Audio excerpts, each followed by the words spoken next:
Iglesia Oasis de Gracia.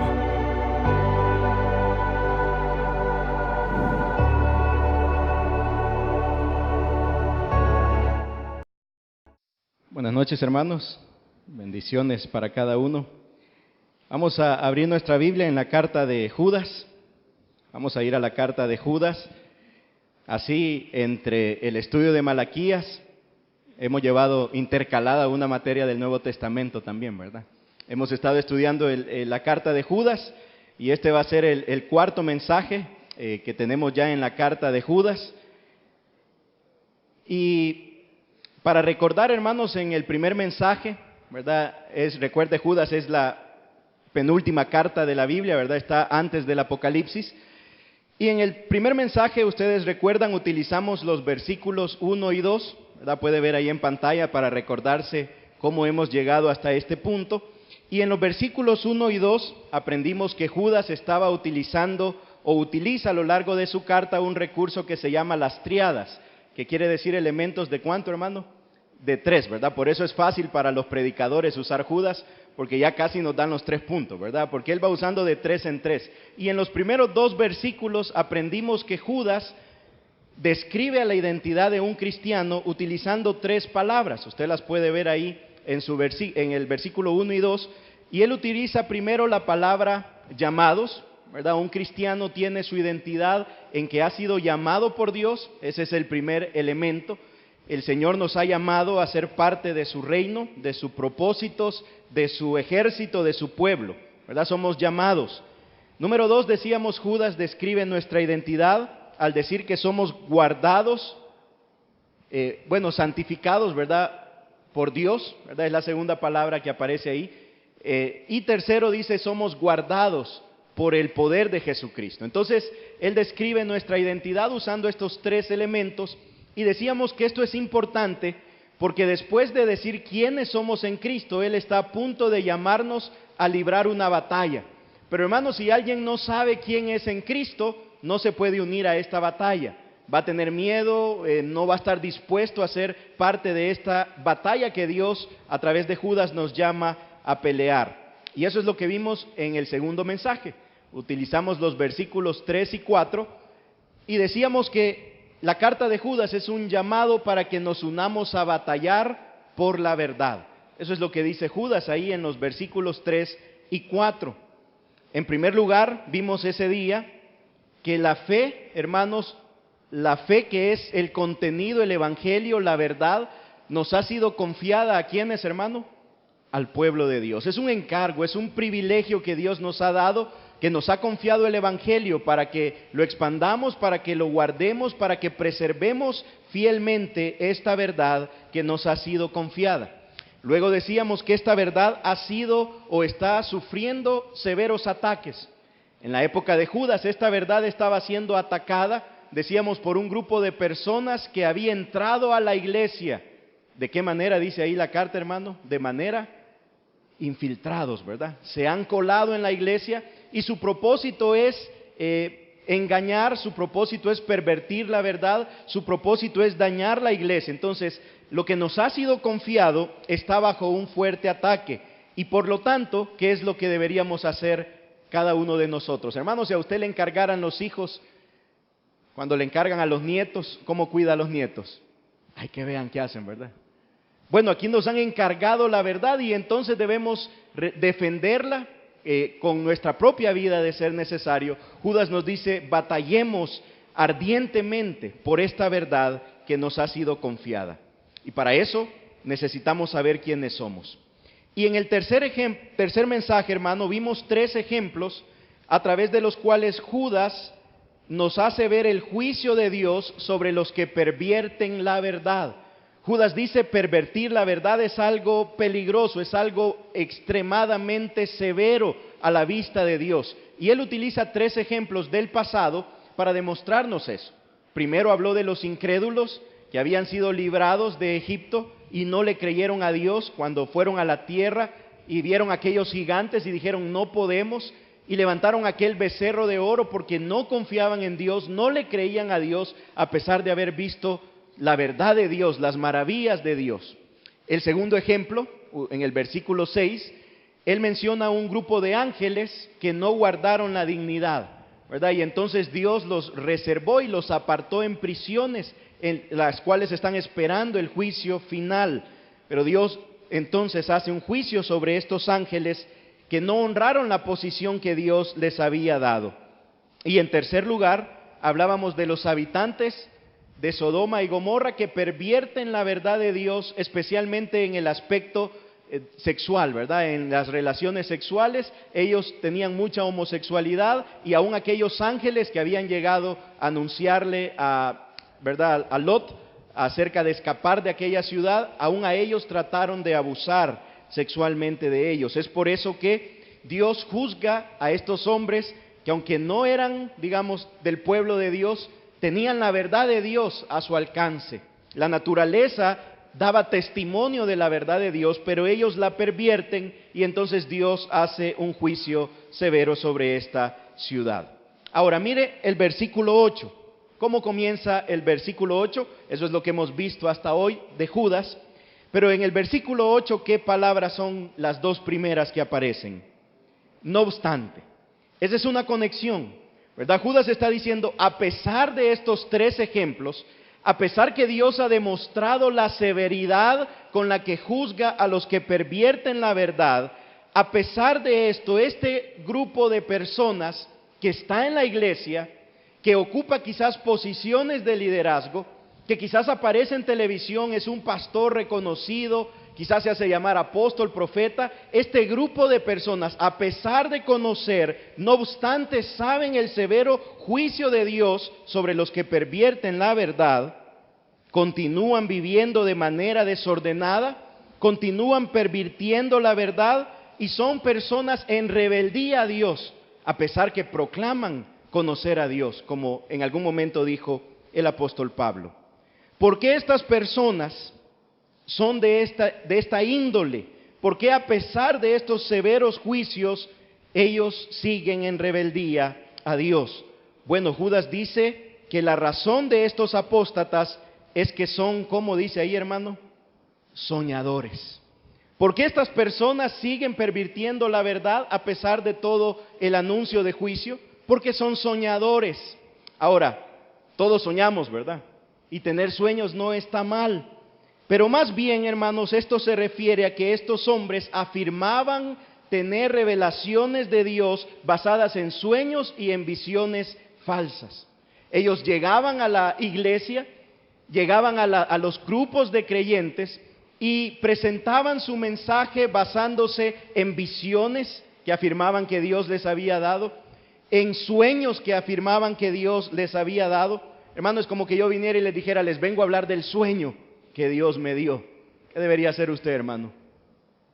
Tiene permiso de irse, ¿verdad?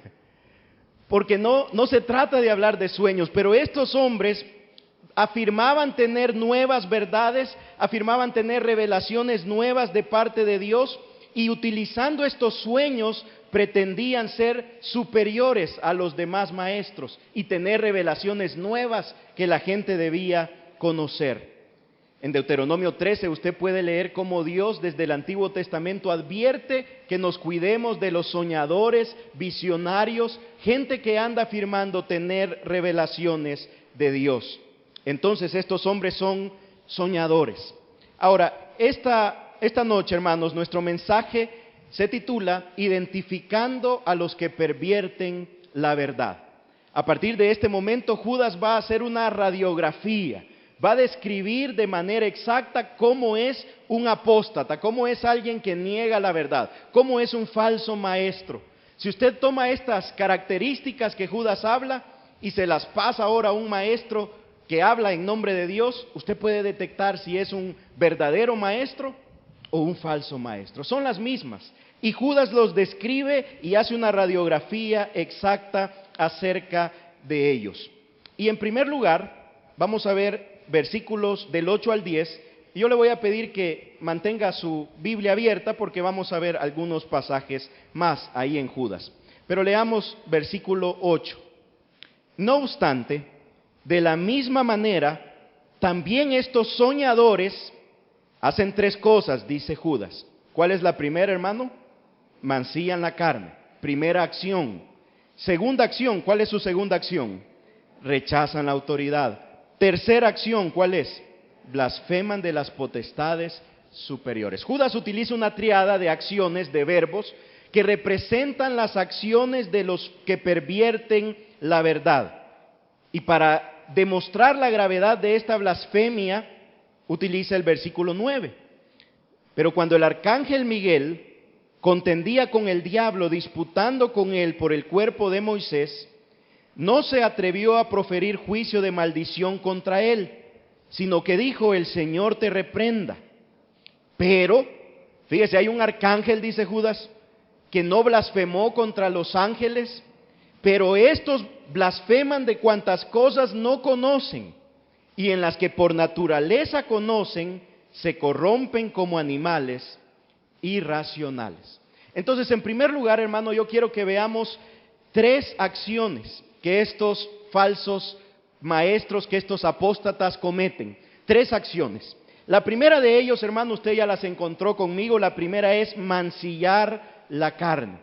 Esa palabra mancillar es traducida en otras versiones como contaminar la carne. Y básicamente, hermanos, es un verbo que significa contaminar de manera ceremonial o de manera moral. Puede traducirse también como corromper. Esa palabra que Judas está usando ahí, mancillar, para ilustrárselos, les voy a mostrar cómo Pablo se lo escribe a Tito. Miren ahí en la pantalla. Él utiliza esa misma palabra mancillar en Tito. Ahí está en negrita. ¿Y cómo está traducida ahí esa palabra? Corruptos, ¿verdad? Es corromper. Entonces dice, para los puros, dice Pablo, todo es puro. Pero para los corruptos, los incrédulos, no hay nada puro, porque sus mentes están corrompidas. Esa misma palabra, está mancillada su mente. Entonces un falso maestro, dice Judas, es aquel que contamina su carne. Básicamente, cada vez que esta palabra aparece, tiene implicaciones de libertinaje sexual. Judas está relacionando lo que Sodoma y Gomorra hacía con lo que hacen los falsos maestros. Judas está diciendo, los falsos maestros contaminan su cuerpo al vivir en libertinaje sexual, al no cumplir las normas de Dios con respecto a las relaciones sexuales. Ahora, en realidad, hermanos, no es extraño que los falsos maestros se contaminaran su carne, el cuerpo, con un libertinaje sexual. No tienen el Espíritu Santo, no son nacidos de nuevo y están en medio de una cultura que adora las relaciones sexuales. Aún hay muchas ciudades donde adorar, por ejemplo, a las diosas de estas ciudades era tener relaciones sexuales con las sacerdotisas.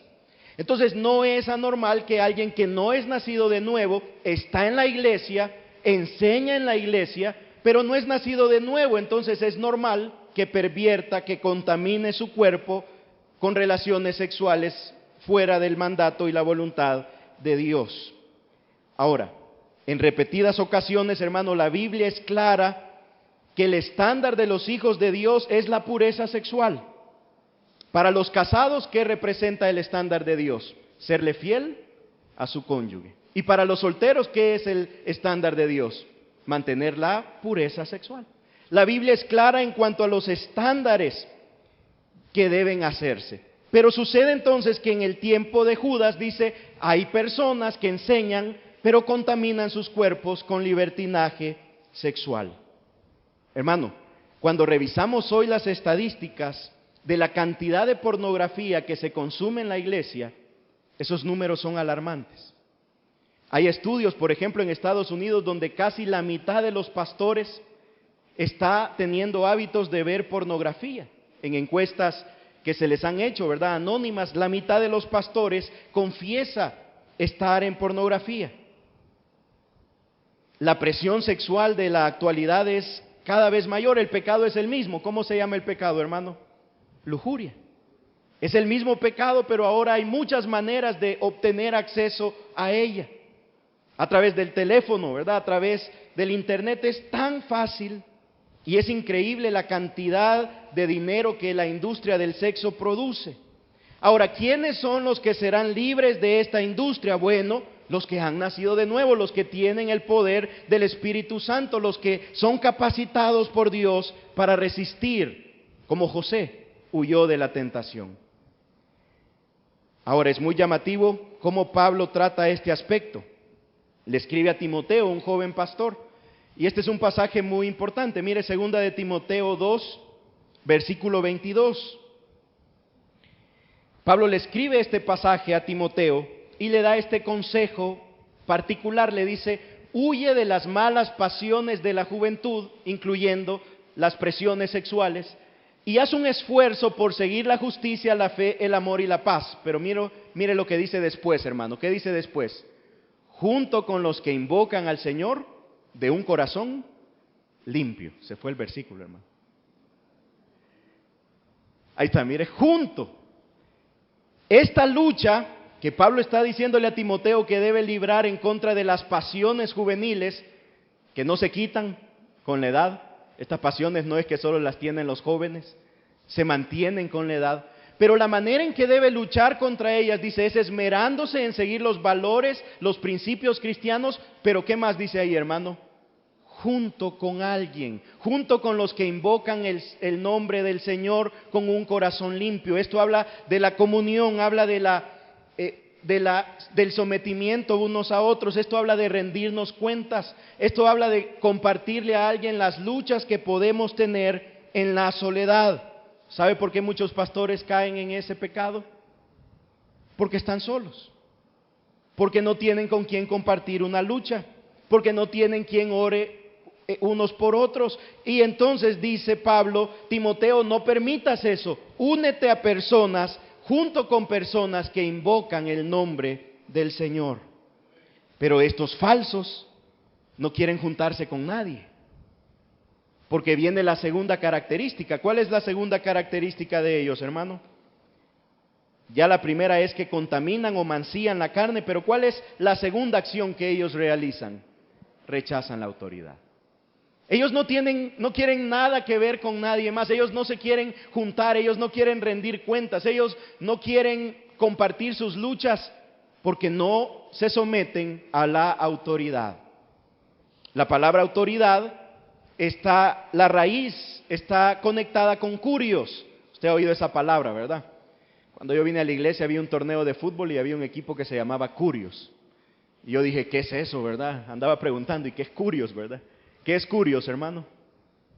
Señor, ¿verdad? ¿Y a quién se le aplica el término Curios en el Nuevo Testamento? A Cristo. Cristo es el Señor. Entonces, si la palabra, hermanos, está relacionada a Curios, quiere decir que estas personas rechazan la autoridad ¿de quién, hermanos? De Jesucristo. Más atrás leímos que ellos niegan la soberanía de Cristo y niegan el señorío de Cristo. O sea, esta gente, hermanos, no se quiere someter a la autoridad de Cristo. Se niegan a someterse a su palabra, se niegan a someterse a los principios de Dios.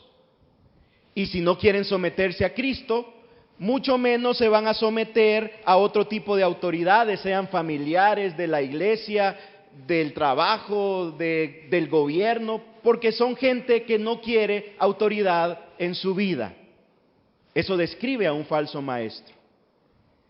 No quieren la disciplina de las iglesias locales, no quieren disciplina de líderes, no quieren tener a nadie encima de ellos, desestiman la autoridad de los pastores establecidos. Ellos son almas libres, ¿verdad? Y nadie les puede decir nada. Nadie. Qué diferente es la Escritura, porque la Escritura dice someteos, y no solo a los pastores, sino que dice someteos unos a otros, en reverencia a Cristo. Una manera que los hijos de Dios muestran su reverencia a Cristo es al someternos a los demás, al escuchar sus consejos, al vivir bajo autoridad. Nadie, ningún hijo de Dios está llamado a vivir sin autoridad. Todos somos llamados a tener autoridad, pero ellos la rechazan. Entonces, si usted ve a alguien, un líder, un maestro, que anda rechazando la autoridad, que anda, el pastor dice, no hombre, vos que el pastor. Hermano José Mario, no hombre, todavía que hermano Mauricio me dijera, pero José Mario, cipote chorreado. ¿Qué me va a decir a mí? Cuidado, porque ¿cuál era la característica de estos falsos maestros? Rechazan la autoridad. Yo digo yo, pues, pero eso puede ser en la familia. ¿Qué me van a decir mis hijos? Quizás pueden algo decir, ¿verdad? ¿Qué me va a decir aquí mi esposa? ¿Qué me va a decir? No, someteos unos a otros por reverencia a Cristo. Esa humildad de recibir el consejo, de recibir una amonestación, de recibir una palabra, ¿verdad?, de alguien más es importante, pero ellos rechazan la autoridad. Tercera característica, hermanos, es que blasfeman de las potestades superiores. Esa palabra quiere decir calumniar o hablar mal de alguien. ¿Alguna vez calumnió a alguien? No, ¿verdad? Usted se ve bien angelito. ¿Nunca habló mal de nadie, hermano? Bueno, estos personajes tienen el descaro de hablar mal de quiénes, hermano, de los ángeles, de las potestades superiores, celestiales, dice. Hablan profanamente de las cosas sagradas. Se suponen o se muestran como que tienen autoridad. Mire, hermano, una vez estaba viendo un video de una mujer que estaba hablando y dijo, y yo le di una orden a los ángeles y le dije, van por esas joyas ya. Dios santo, dije. Ella le da órdenes a los ángeles. Firme, y si le da órdenes a los ángeles, usted, hermano, obedecer, ¿verdad? Estos falsos maestros blasfeman y tienen o muestran o pretenden tener una autoridad aún sobre los ángeles y los seres superiores, digamos, para demostrar qué tan insensatos son y qué locuras las que están cometiendo. Judas usa un ejemplo que es el de un arcángel. ¿Cómo se llama ese arcángel, hermano? Miguel, dice ahí, ¿verdad? ¿Y qué está haciendo Miguel? Se fue a recoger el cuerpo de Moisés, dice. ¿Se acuerdan? Moisés murió en el monte Nebo y entonces él lo fue por el cuerpo. ¿Y quién llegó también ahí, hermano? Según leímos ahí, el diablo, ¿verdad? El diablo quería el cuerpo de Moisés. Esa cita, hermanos, usted no la va a encontrar en el Antiguo Testamento. Se encuentra en un libro que se llama La Asunción de Moisés, que es un libro que no se incluyó en el canon y que de hecho la mayoría de ese libro está perdido. Sin embargo, ustedes saben, ya hemos mencionado esto, Pablo, por ejemplo, habló de anécdotas de los griegos, pero eso no significaba que todo lo que los griegos dijeron era correcto. Cuando Judas cita este libro, no quiere decir que todo lo que ese libro dice es correcto, pero, inspirado por el Espíritu Santo, toma esta porción y le da entonces el sello de las Sagradas Escrituras. En este libro, cuando narra eso, dice que Moisés, o que el diablo llegó y le dijo, no te puedes llevar a Moisés porque Moisés es un asesino. Ese era el argumento del diablo. Él mató al egipcio y lo enterró en la arena. Y entonces no te lo puedes llevar. Pero el arcángel, ¿de quién había recibido la orden, hermano? De Dios. O sea que lo que el diablo estaba haciendo, ¿qué era? Desobediencia, locura. O sea, Miguel pudo haber dicho, no sé qué le pudo haber dicho al diablo, pues. Era un arcángel. Pero ¿qué dice que hizo Miguel, hermano? Solo dijo, ¿qué dijo? El Señor te reprenda. Y dice entonces el libro, La Asunción de Moisés, dice que entonces al escuchar esta frase, Satanás, al escuchar esa reprensión, huyó. Miguel tomó el cuerpo y lo fue a enterrar en un lugar que nadie conoce. Eso es lo que dice ese libro. Ahora, el arcángel, hermano, era un ser angelical, de alto rango. Tenía todo el respaldo de Dios, tenía el mandato de Dios para hacer eso. Y sin embargo no se atrevió a proferir maldición o blasfemia contra un ángel caído. No era ni siquiera un ángel de dignidad. Y aunque la solicitud de Satanás era tan ridícula y tan opuesta a la voluntad de Dios, él no se atrevió a proferir blasfemia en contra de Satanás, sino que se lo dejó ¿a quién? A Dios, que es el único que tiene autoridad y poder sobre los ángeles, no nosotros. Pero dice Judas, pero estos son tan insensatos que pretenden blasfemar, burlarse y tener autoridad sobre las potestades celestiales. ¿Cómo se le ocurre a un simple mortal proferir burlas, blasfemias, calumnias en contra de los ángeles. Pedro, el apóstol Pedro lo dice así. Miren ahí el pasaje, segunda de Pedro 2, es un pasaje muy similar. Dice, ¿cómo le llama Pedro, hermano? Atrevidos y arrogantes.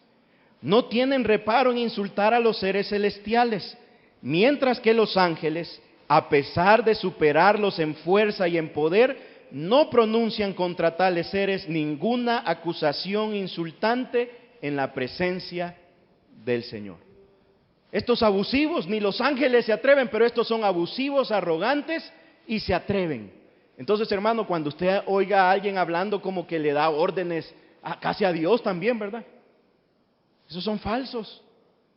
Judas dice, si ni los ángeles se atreven, ¿cuánto más estos atrevidos y arrogantes? Entonces son tres acciones. ¿Cuáles eran, hermano? Mancillar la carne. ¿Cuál era la otra? Rechazar la autoridad. Y número 3, blasfemar contra las potestades superiores, es decir, ángeles. Ahora, veamos lo segundo. Vamos al versículo 12. Aquí, hermanos, Judas nos va a dar 5 metáforas para describir a los que pervierten la verdad. 5 metáforas. Vamos a ir rápido por ellas, ¿verdad? Por cuestión de tiempo. Pero mira el versículo 12. Metáfora número 1. Ellos son, ¿qué son, hermano? Manchas en vuestros ágapes. ¿A qué lo compara primero, hermano? A manchas, ¿verdad? Que comen impúdicamente con vosotros, se apacientan a sí mismos. Número 2, ¿qué más son? Nubes sin agua, llevadas de acá para allá por los vientos. Tercero, ¿qué son? Árboles otoñales, no tienen fruto, 2 veces muertos, desarraigados. Número 4, ¿qué más son estos personajes? Fieras ondas del mar, que espuman su propia vergüenza. Quinta metáfora, estrellas errantes, para las cuales está reservada eternamente la oscuridad de las tinieblas. Entonces Judas nos presenta 5 metáforas para describir cómo son estos falsos maestros, estos apóstatas. Manchas en vuestros ágapes. Hermano, un ágape era la celebración, era una fiesta donde la iglesia se juntaba, cantaban, alababan al Señor, ¿verdad? Recogían la ofrenda, predicaban. Lo único que nos falta para el ágape es quedarnos a cenar después. Esa era la parte que ellos hacían constantemente, ¿verdad? Después de la predicación, después de estar en la reunión, pues se iban a comer, llevaban cada quien, ¿verdad?, algo para compartir con los hermanos, tenían una celebración y se llamaban ágapes porque ágape, ¿qué es, hermano? Amor. Es decir, eran celebraciones que servían para demostrarnos el amor unos a otros, para compartir con los hermanos, para conversar, ¿verdad? Querían estar juntos, pues. Así deberíamos ser nosotros, ¿verdad? Querer estar juntos, no salir huyendo, ¿verdad? Que no me vea nadie, ¿verdad? No, ellos querían compartir, estar juntos. Era un ágape. Sin embargo, estos falsos maestros eran manchas de esas celebraciones, porque en lugar de llegar a amar a los hermanos y a servir a los hermanos, ¿a quienes se querían servir? Dice ahí, hermano. ¿Se apacientan a quién? Dice Judas. A ellos mismos. Llegaban a alimentarse a sí mismos, no querían servir a nadie, no querían amar a nadie, querían aprovecharse de los demás. Estas celebraciones que eran para cuidarse mutuamente, para mostrar amor unos por otros, estos falsos las usan para buscar satisfacerse sin cuidar ni amar al prójimo. De ellos ya había hablado el profeta Ezequiel. Mire lo que dijo Ezequiel, capítulo 34, versículo 2. Hijo de hombre, le dijo, profetiza contra los pastores de Israel, profetízale y adviérteles que así dice el Señor omnipotente. Ay de ustedes, pastores de Israel. ¿Por qué, hermano? Porque se cuidan a sí mismos. Pero ¿cuál es el trabajo de los pastores? Cuidar al rebaño. Ustedes están al revés, les está diciendo. Dios si pone un maestro, el propósito del maestro, del pastor, es cuidar a los demás, es servir a los demás. Pero ustedes están al revés, están aprovechándose del rebaño. Están viendo que le sacan. Hermano, si usted ve un líder que solo anda viendo que le saca, tenga cuidado y avise. A lo mejor será uno de estos. Porque los líderes no están para andarles trasquilando a la pobre oveja, ¿verdad? La oveja puede y tiene toda la libertad de dar como el Señor le ponga en su corazón. Pero aquí no estamos para los líderes, para estar pidiendo, estar sacándole a la gente, estar aprovechándose de la gente. Yo les he contado a una empleada que tuvimos en la casa, le pidieron 30 libras de carne, 30 de pollo para sacarle el mal que tenía ahí, que le habían hecho, ¿verdad? El hermano, decía ella. Fue la primera vez que yo oí el hermano evangélico. Tenía unos 11, 12 años yo. Y hasta pidió adelanto para ir a comprar el pollo, la carne, etcétera. Porque bueno, anécdota, ¿verdad? Desde que llegó dijo que estaba embarazada. Pasaron 1 año, 2 años y no le salía el... Entonces le habían dicho que le habían hecho un embrujo y que le dijo un hermano. Pero hermanos, son manchas porque buscan en lugar de amar, pues es una mancha, por eso dice todo bien bonito, ¿verdad? Todos amándose, todos compartiendo, pero esa es la mancha de la celebración. Viendo cómo se aprovecha de los demás, en lugar de dar, en lugar de servir. Número 2 dice, son nubes sin agua. Hermano, esto nos habla de que estos falsos maestros producen frustración. Imagínense que usted es un agricultor allá en aquella época, en aquel lugar que es medio desértico, y usted mira venir unas nubes bien bonitas, cargadas, tronando, negras, y usted ¿qué dice? ¡Qué galán!, ¿verdad? La milpa, bueno, no, ahí no era milpa. El trigo, ¿verdad? La cebada va a servir el cultivo porque viene la lluvia y usted está feliz esperando la lluvia. Pero ¿qué pasó, hermano? Nada. La nube se fue, no hubo nada, no hubo agua. Cuán frustrante debe haber sido percatarse que esas nubes se disipaban sin dejar rastros de lluvias. Lo que está diciendo Judas, hermano, es que estos hombres hacen un gran escándalo, ¿verdad? Y se muestran espiritualmente elevados, pero a la hora de la verdad no son nada. Vienen anunciando bendiciones, prosperidad, ¿verdad? Yo le vengo a anunciar el año del Señor, ¿verdad? Usted va a enriquecer, quizás así dicen, ¿verdad? Pero a la hora de las horas, nada. Se fue la nube y no hay nada. Y eso frustra. Solo eran palabras, pero no eran acciones. Tercero, dice Judas, son árboles otoñales. Resulta que cuando el otoño llegaba era momento de recoger los frutos tardíos del cultivo. Pero imagínese usted que llega el agricultor y hay un árbol que no da fruto. ¿Qué está haciendo ese árbol nada más, hermano? Aprovechando los recursos que otro árbol debería aprovechar. ¿Qué hacía un agricultor? Lo cortaba. Y después que lo cortaba, lo desarraigaba, lo arrancaba de raíz. ¿Qué le iba a pasar a todo ese árbol, hermano? Iba a morir. Y solo iba a servir para quemarlo. Esa madera iba a servir para quemarla. Por eso Judas dice que están doblemente muertos, desarraigados y después muertos para ser inservibles, sin ninguna esperanza. Les espera el juicio de Dios, es lo que Judas está diciendo. Son árboles que serán desarraigados.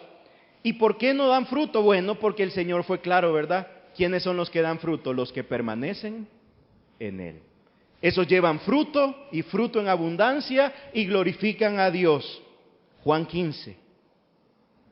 Ahora, los apóstatas esperan el severo juicio de Dios y verán las dos muertes.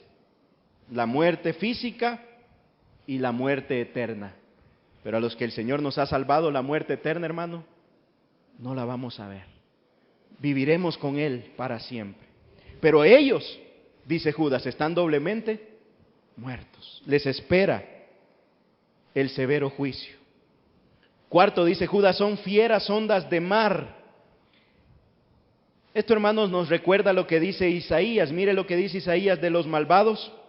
Isaías 57:20 dice, pero los malvados son como el mar agitado.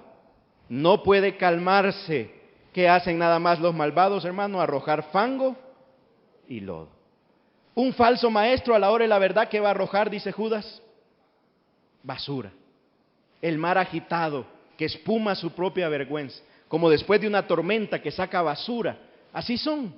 Cuando llega la presión, cuando llegan tormentas, cuando llegan situaciones, solo van a expulsar basura, fango y lodo. Y la última metáfora dice, son estrellas errantes. Judas tiene en mente las estrellas fugaces.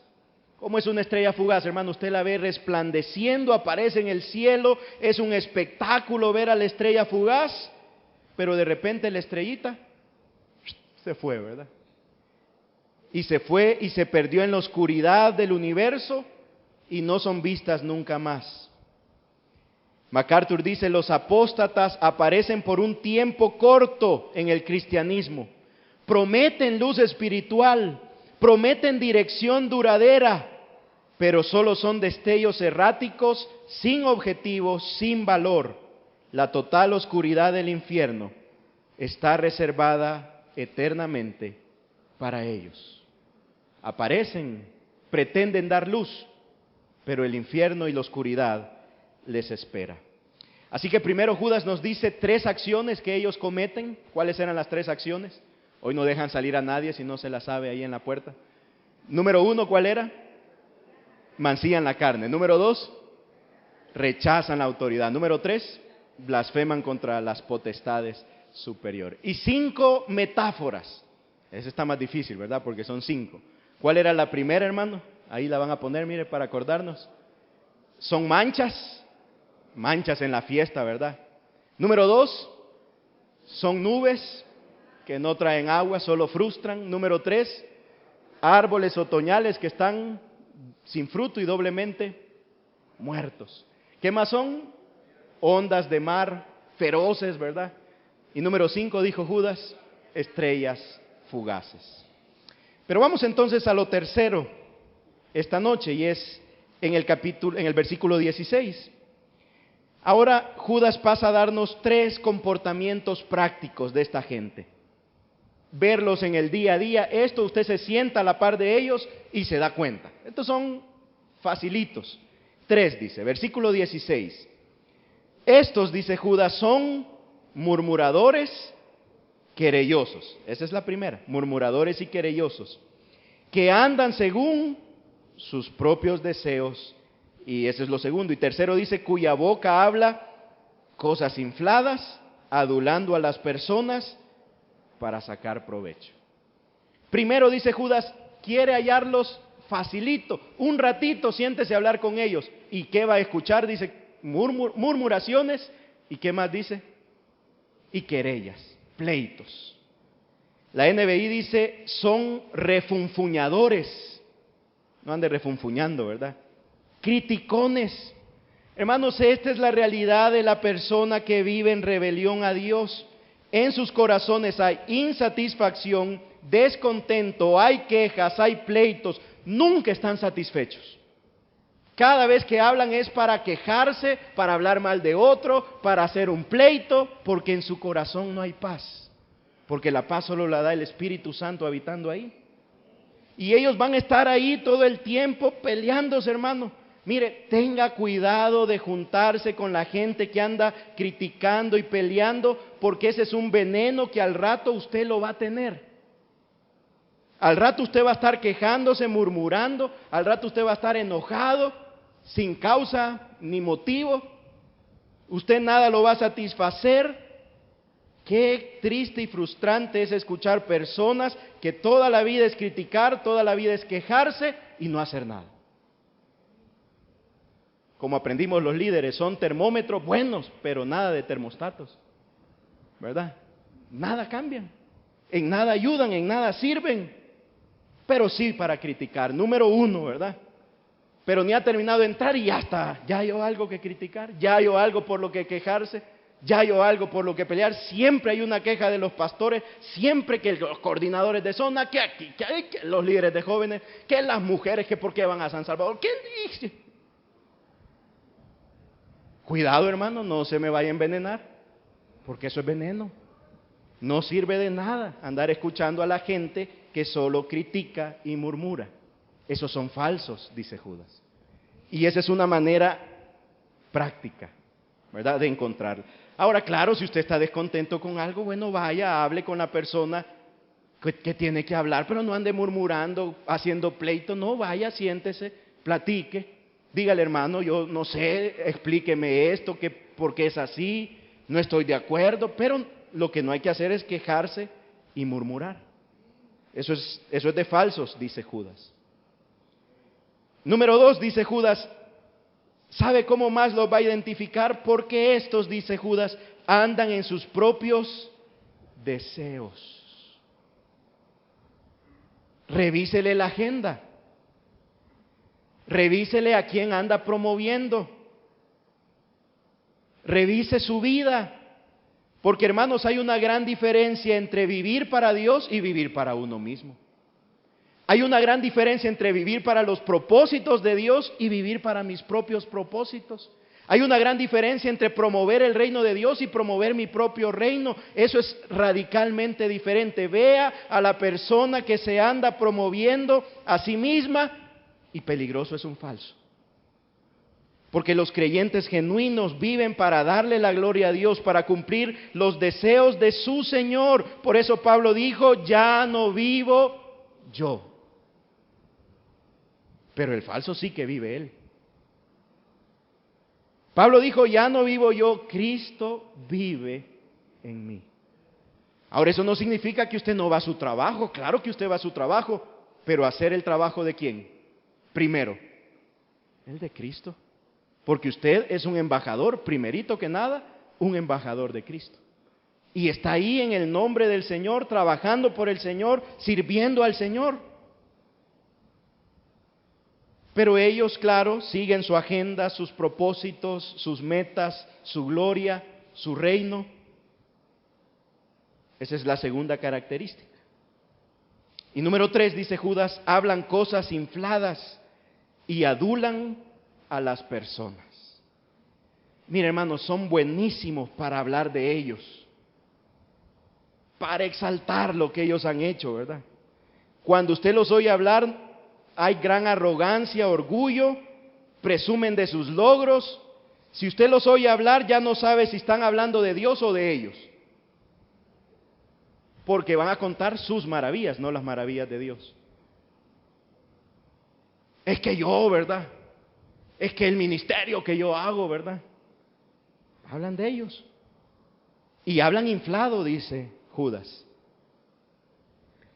Además, hermano, el apóstata se vuelve en andar adulando a los demás. No, Misael, es que no hay nadie como vos, Misael. Vos deberías ser el mero aquí. ¿Qué es eso, hermano? Es andar adulando a la gente. No, es que mire, usted es el que debería predicar siempre. Usted, no, hombre, como usted no hay nadie. No, hombre, de verdad, no hay nadie. Se lo prometo que no hay nadie. Y ahí están adulando. Pero especialmente uno puede reconocer a otros genuinamente. Hay una gran diferencia entre decirle, hermano, gracias al Señor, como el Señor lo usa, agradecemos, ¿verdad? Y eso se puede hacer, está bien. Y hasta lo anima a uno. Pero hay una gran diferencia entre hacerlo de esa manera y andar adulando. Porque el que anda adulando lo hace hablando falsedades y para sacar provecho. A ver qué le saco. A ver qué me da, a ver qué me gano, para que me dé trabajo, ¿verdad? Para que me pase una ofrendita, para que me dé comidita, ¿verdad? Se anda viendo qué saca de los otros. Mire, el Salmo lo dice bien bonito, mire el salmista, Salmo 12. El Señor, dice, cortará todo labio lisonjero, o sea, eso quiere decir lo mismo, ¿verdad? Adulador, podría decir ahí. Y toda lengua jactanciosa que dice, mire cómo dice esta lengua, venceremos con la lengua. En Dios confiamos, no como dice ahí, hermano. En nuestra lengua confiamos, ¿verdad? ¿Quién nos va a dominar? No, si yo con la boca soy, mire, calidad. Aquí yo me lo voy a convencer, yo lo voy a adular, y me lo voy a ganar. Hermano, un verdadero creyente habla la verdad en amor, pero un falso anda adulando a las personas, mintiéndoles y viendo qué saca de ellos.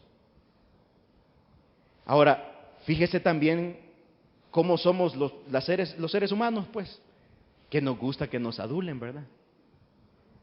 Nos levantan el ego y nos van subiendo a la silla, como dice el hermano Steve Moore, ¿verdad? Nos ayuda a la gente a subirnos a la silla y nos adulan y uno feliz, ¿verdad? Que lo adulen y de verdad fácil se empieza a soltar cosas porque como lo adulan, ¿verdad? Les encanta escuchar dulces palabras, ¿verdad? Aunque sean falsas y mentira y de corazones dobles. Así que tres cosas que hacen estos falsos maestros, dice Judas: conducta práctica. Ahí están, mire, murmuran y pelean, ¿verdad? Andan en sus propios deseos y su boca habla cosas infladas y adulación. Concluyamos. A través de este mensaje, hermano, hemos resumido las características que usted como creyente, porque eso les está diciendo, estén en la jugada, identifiquen si hay falsos en medio de ustedes. Estas son las características de los falsos maestros que debemos identificar. A veces estamos viendo a alguien en la televisión que casi grita a todas y nosotros felices comiendo veneno. Pero dice Judas, estén atentos a identificar a estos falsos maestros. Y esos mismos elementos los podemos usar ahora.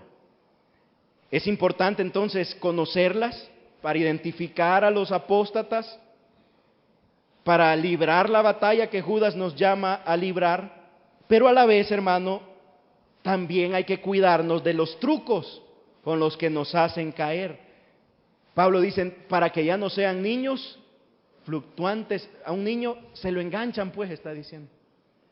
Y tenemos que cuidarnos de que no nos enganchen. Imagínense que van a ser tan astutos que Jesús dijo, y de ser posible engañarán a quienes dijo, a los escogidos, a hijos de Dios que los van a engañar y por un tiempo va a irles mal porque fueron engañados, son astutos.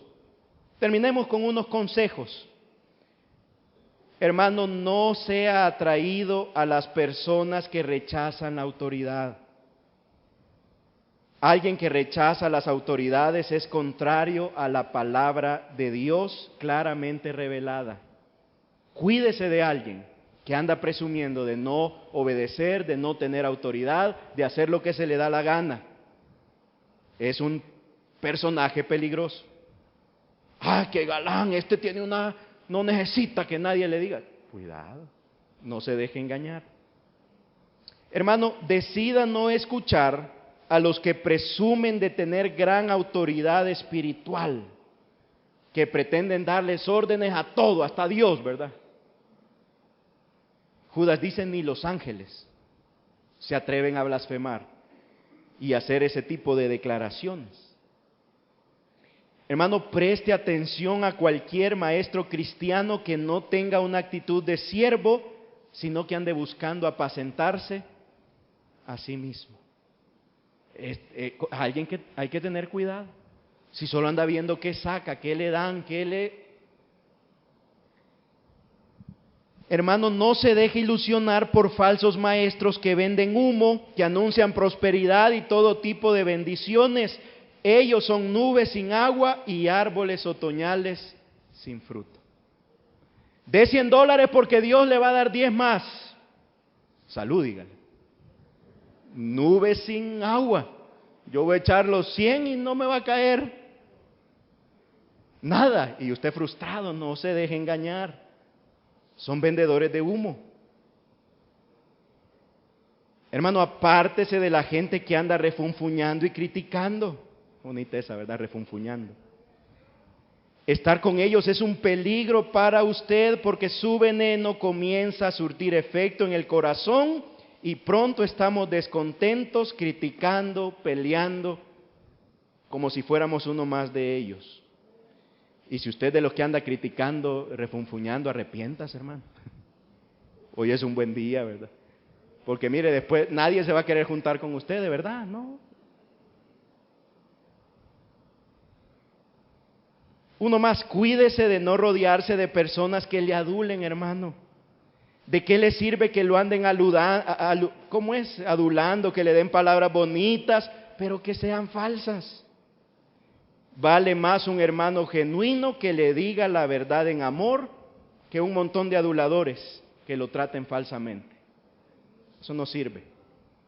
Mejor busque gente que le hable la verdad en amor. Y le diga, hermano, esto veo, voy a orar por ti, te recomiendo esto. Pero mejor que nos digan la verdad en amor. Ahí donde está, quiero invitarlo a que pueda cerrar sus ojos, inclinar su rostro. Y vamos a orar esta noche. Y vamos luego a entonar ese canto extraído de la carta de Judas. Hermano, uno puede decir qué tremendos estos falsos maestros, cómo son, ¿verdad? Qué peligroso. Pero por eso Judas termina su carta y dice, aquel que es poderoso para guardarlos sin caída y de presentarlos sin mancha delante de su gloria con gran alegría. Nuestro Dios, por medio de Cristo, es poderoso para guardar su vida y para presentarlo por su gracia sin mancha delante del trono de Dios. Por eso dice, al único y sabio Dios, nuestro Salvador, sea gloria y majestad, imperio y potencia, ahora por todos los siglos. Amén.